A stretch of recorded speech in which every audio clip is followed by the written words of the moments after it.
complicated. She wasn't a linear person.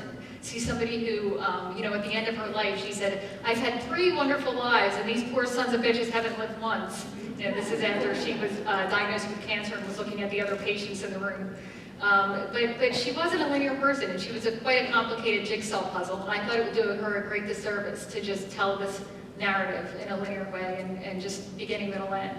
Now we heard some of Gypsy's own words before, and in her memoir, she says the end result is a memoir that includes nuggets of truth tempered throughout by invention and fantasy. And I'm wondering whether your goal was to improve on that. My goal was to expand on that and also to just dispel some of the myths she created. You know, she, in the memoir and the musical, she sort of presents herself as a plucky, happy-go-lucky girl who just was a fluke success and a little bit hustled along by her mother. But Gypsy was a very driving, ambitious person and had been since she was a kid. June said that when she was a girl on the vaudeville circuit, all Gypsy did was scribble one word in her notebook. It was the word money over and over again. And then, of course, Rose Hogan calls her on it 30 years later and says, "You made money your goal and your God, and that's all you ever cared about." But she was a very, once she created the persona of Gypsy Rose Lee. But she created more than a persona, more than a mask, as yeah. it were. She created a whole mythology. Yeah. And do you think because she created so many of them, do you think she ended up believing them? I think when she was living in that persona, she fully believed in it. She could not. I think if she stopped to think about the difference between who she was and who this persona was, she was a very troubled, sad woman in many ways. And if she stopped to think about... Gypsy was a sad woman. Yeah. And how do you mean that, actually? She wasn't very... Eric, when I talked to her son, he was kind enough to talk to me, he said that she was not a very introspective person.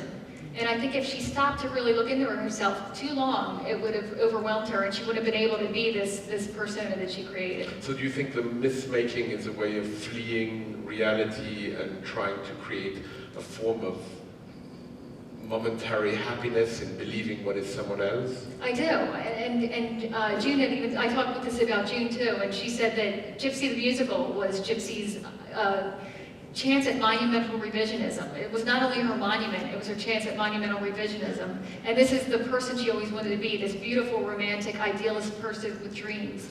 And it's not who she was. And she said that, you know, Gypsy would try to do these serious literary endeavors, and she would like to go somewhere and talk about that. And yet when she got on stage, people just wanted her to take her glove off for a half an hour. But she did have ambitions. Your book doesn't go into that so much, but she did have real literary ambitions. She was published, for instance, in The New Yorker.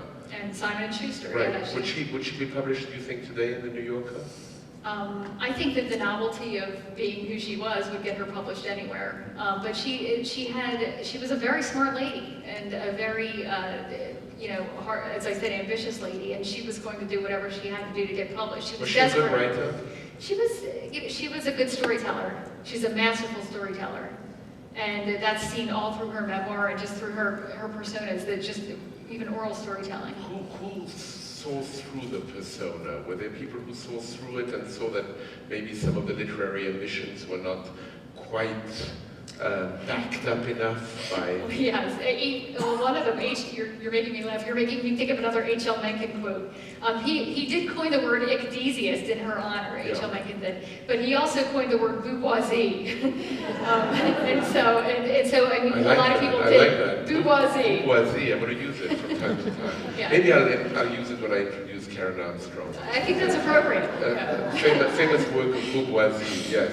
Yeah. Because in some ways she had aspirations that she never fulfilled, both as a writer. She tried to act in some ways and sometimes didn't do as well as she had hoped. Do you think this was a source of extraordinary disappointment to her? I do. And I think when she went back to her dressing room after somebody just wanted to leer and watch her peel off her gloves, and she wanted to have a sort of the higher discourse on her book or her movie career, she would go back there and cry. Was there a higher discourse to have, though? What's the higher discourse to have? Was there a higher discourse to have on her work? Well... Or was it just an aspiration that she was hoping to reach, but her work doesn't quite warrant that serious investigation? I think that her experience of writing warrants a serious investigation. I mean, she joined a very serious writer colony in Brooklyn, where she was hanging out with George Davis and W.H. Auden and Benjamin Britten and Carson McCullers. What about Carson McCullers? What about Carson I mean, McCullers? I was sort of sleepy reading that passage and at that moment, and it really woke me up. What happens with Carson McCullers? Well, there were. I mean, Carson had a huge crush on Gypsy. I'll put it that way. She had a huge crush. Put it in other ways too. I forgot where we are. Yeah, but it's okay. It's okay. I mean, it might be the last thing I do here. Go ahead. Carson had a huge crush on Gypsy. Carson had just broken up with her girlfriend. And Gypsy would invite Carson to come up into her room every night. And Gypsy, of course, would not be in her glamorous gown. She'd be wearing baggy underwear that sagged at the knees, and she was very casual with Carson. And she would fetch her homemade strudel that she'd made from apples in the backyard and feed it to Carson. And Carson would have her bottle of whiskey next to her, and they'd lay on the bed and commiserate together. And when it got too late, Carson would just stay over, and they would, who knows? Who knows what happened? So. They would. They would. and during that time, W.H. Auden was downstairs. Oh yes, probably listening in on the whole thing. Yeah, because you mentioned it a little bit. How did he feel about the whole arrangement? Well, everybody, really enjoyed each other, and they fed off each other. And Gypsy had these, would get her cook. Her cook prepared the meals for everybody. And, everybody from Salvador Donnelly to soldiers in port to Columbia University professors would pass through, and Tallulah Bankhead and all these other people would come by. And it became a big party atmosphere, which Gypsy excelled at, of course. What did the archives at the library bring you that other books have not yet did not find? I mean, what did you find? What new materials did the archives warrant you that other biographies of Gypsy Rose Lee left out? Well, there was one letter from Gypsy, just to stay on her subject of her writing career for a second. She wrote to her publicist at Simon & Schuster, "I'll do my specialty in Macy's to sell more books. If you want it classier, I'll make it a watermaker's window." So she would have done anything to sell books, as clearly I am doing anything to sell books.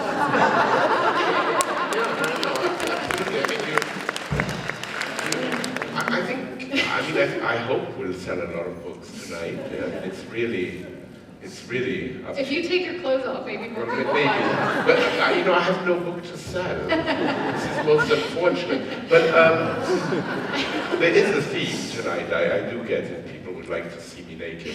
But she created a real mythology around her, and she created this proto-fame we now have. Rilke, the famous poet, once said that fame is but the collection of misunderstandings that gather around a new name. And she created this extraordinary kind of proto-Lady Gaga. Yeah, well, I like to say, if Lady Gaga and Dorothy Parker had a secret love child, it would have been Gypsy Rose Lee. The woman knew how to make a dramatic entrance. One of my favorite stories about her is she would arrive at opening nights at the Met and come in a long black limousine and emerge wearing a cape made entirely of orchids. And so she cultivated this image as a grand dame. That was a big part of her image. But backstage in her dressing room at Minsky's Republic, that image would fade, and she would try to amuse and shock her burlesque friends by performing some very naughty tricks with her pet monkey. So I hope nobody from PETA is here. But I don't know. We'll find out soon enough. I love the way she spoke to her critics. Yeah.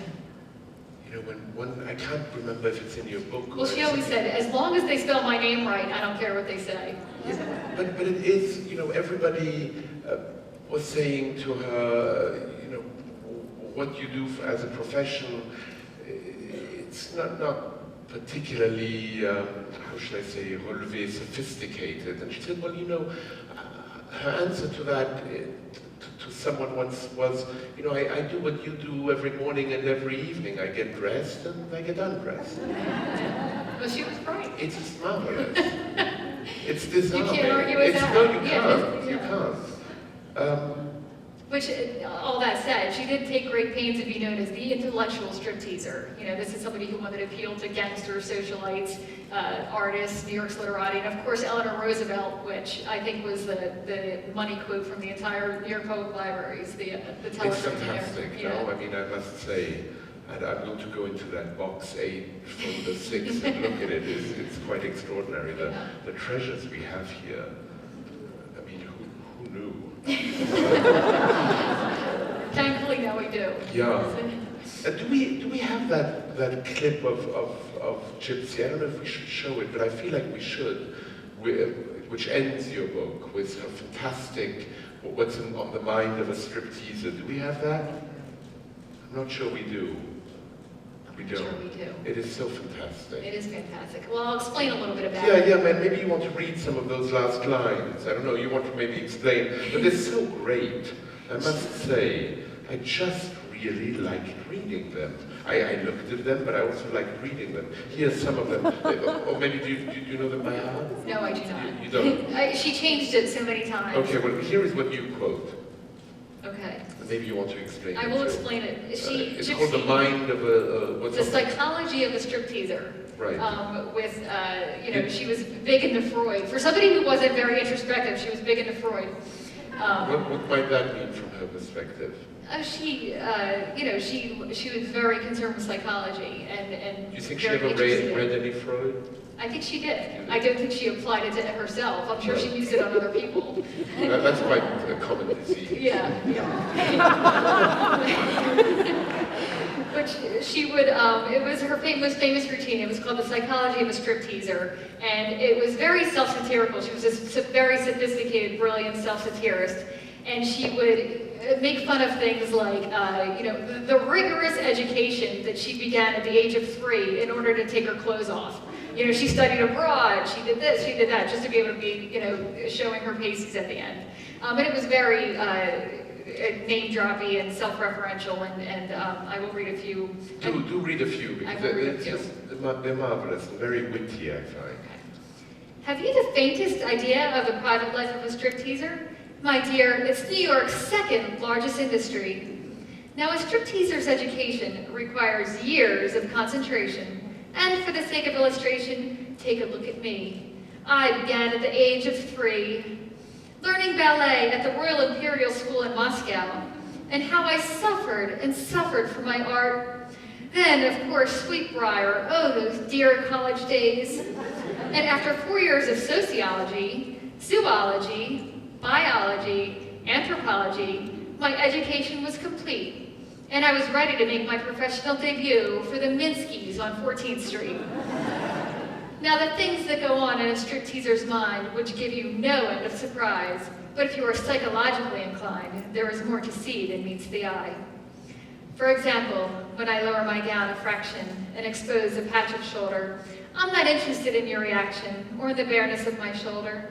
I'm thinking of some paintings by Van Gogh or by Cézanne, or the charm I had in reading Lady Windermere's fan.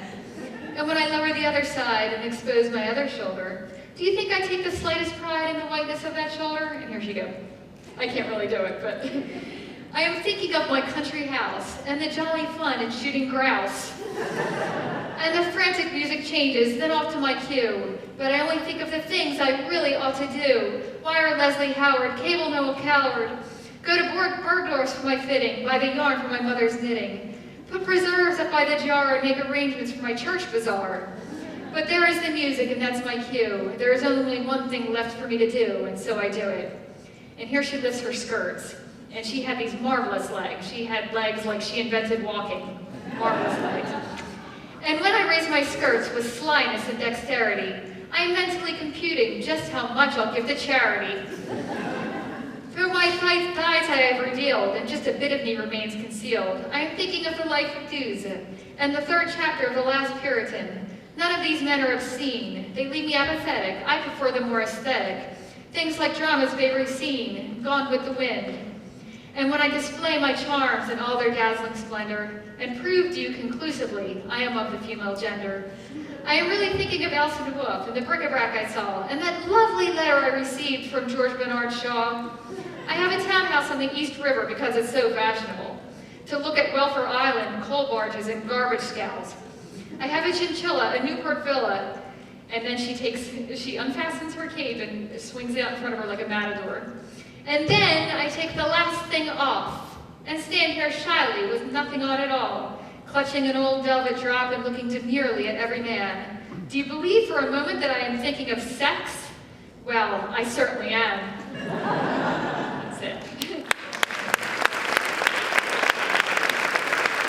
And then I think in many ways, upon your reading this, it proves a good reason why we're here at the library celebrating her, because she was a very fine stylist, yeah. Very witty. Very witty. And she wrote a lot of that herself. She wrote a lot of her own routines and her skits. Do you think the humor was used as a tool, a defense mechanism, something that kept her at a distance from others? I think so, and that's what she tapped into early on, the idea of marrying comedy and sex. And 50 years before Madonna, she learned how to transform performance into desire, and that human instinct that we're always going to want most, what we never have. And she reasoned that if I first laugh at myself, nobody else is going to laugh at me. And that's, I think, how she really sort of became comfortable in her own skin, so to speak. Well, it's very much the Cyrano de Bergerac syndrome. You speak about your long nose before anybody else does. A good analogy, yeah. Or your size 10.5 feet, which she was very self-conscious of, by the way. She would also always try to wear skin-colored shoes to camouflage her enormous feet, but yet they're marvelous. They are rather big, I have to say. You say in the book that she was the most private public figure of her time. Life magazine said that of her.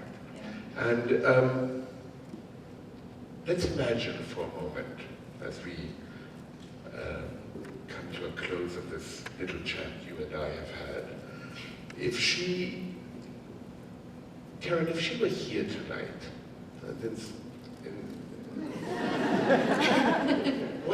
what in fact do you think, ask her? Pretend for a moment, just a moment, a suspension of disbelief that I am Gypsy Rose Lee. Darling, what would you ask me? That's a good question. I would ask you, I think, if she ended up liking herself.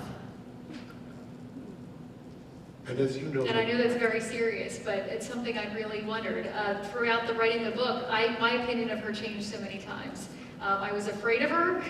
She scared the crap out of me sometimes. I admired her. I thought she was brilliant. I thought she was cruel. I thought she had an enormous heart. I went all over the place. And I wonder, I'd like to ask her which one was the real her, and how does she feel about it? Do you have an inkling of an answer she might give? Would she give a serious answer, or would it be just flippant? I think she would say, "Oh, darling, I'm all of those things. Just spell my name right." Thank you very, very much.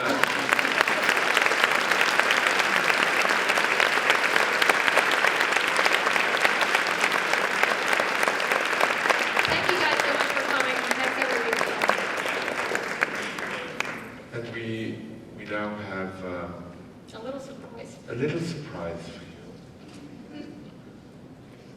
Oh, we're going to show the clips first. There is a project that Joe Boobs and Burlesque Hall of Fame are working on. It's an ongoing video project where they're gathering clips from burlesque troupes all over the world. And a few of them sent in clips tonight saying happy birthday to Gypsy. I'm Diva Hollywood, a burlesque performer from Liverpool, England, and also co-producer of Dr. Sketchy with my lovely partner Steve Armstrong. I'd just like to say happy birthday to Gypsy Rose Lee. Happy birthday, Gypsy. My name is Charlie Typhoon. I'm barrister son of Tokyo. I'd like to wish happy birthday of Gypsy Rose Lee. 皆様こんばんは。バーレスダンサーのチェリータイフです。大先輩、ジプシーローズリーの生誕100周年を心よりお祝いいたします。おめでとうございます。